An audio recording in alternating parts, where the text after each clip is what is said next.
Bonjour. Bon, il faut bien se rendre compte d'où on vient. Nous étions à fin octobre à jusqu'à 1300 cas journaliers. Aujourd'hui, on est en dessous de 150. C'est vrai qu'on aurait souhaité être à 100. Malheureusement, aujourd'hui, lundi, ce but n'est pas atteint.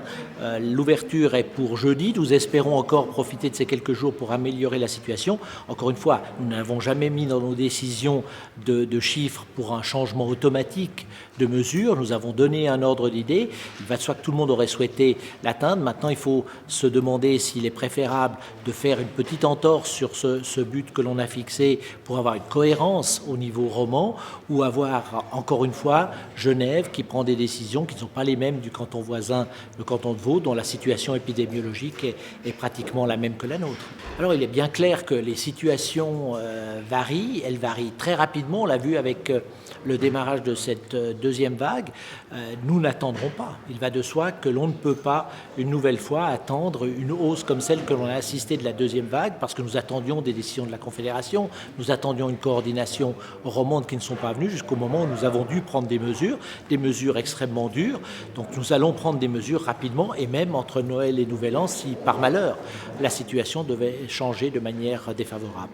Oui, alors effectivement, dans les cafés, restaurants, bars, c'est les commandes assis, le service et la consommation assis.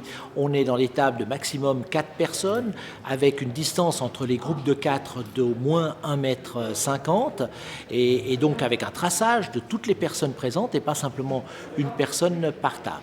Ensuite, dans la sphère privée, nous avons monté de 5 à 10 personnes, enfants compris, avec l'obligation, dans toute la mesure de possible, de garder les distances, même si on se rend bien compte qu'on est dans la sphère privée en famille et que cela sera difficile, et uniquement pendant une fenêtre précise, qui est celle du 23 décembre au 3 janvier inclus. Alors pour les cultes et les manifestations religieuses, je rappelle qu'elles avaient été suspendues à partir du début du mois de novembre, lorsque la situation était vraiment grandement préoccupante à Genève. Ensuite, la situation a évolué. On s'apprêtait à prendre des décisions. Il y a eu une décision de la Chambre constitutionnelle de la Cour de justice qui a suspendu ces mesures. Donc aujourd'hui, nous adoptons les mesures qui sont préconisées par la Confédération, c'est-à-dire 50 personnes au maximum. Il faut véritablement qu'il y ait une distance entre les personnes. Et là, évidemment, on se rend bien compte que ce sont des lieux qui peuvent devenir problématiques si les distances ne sont pas conservées.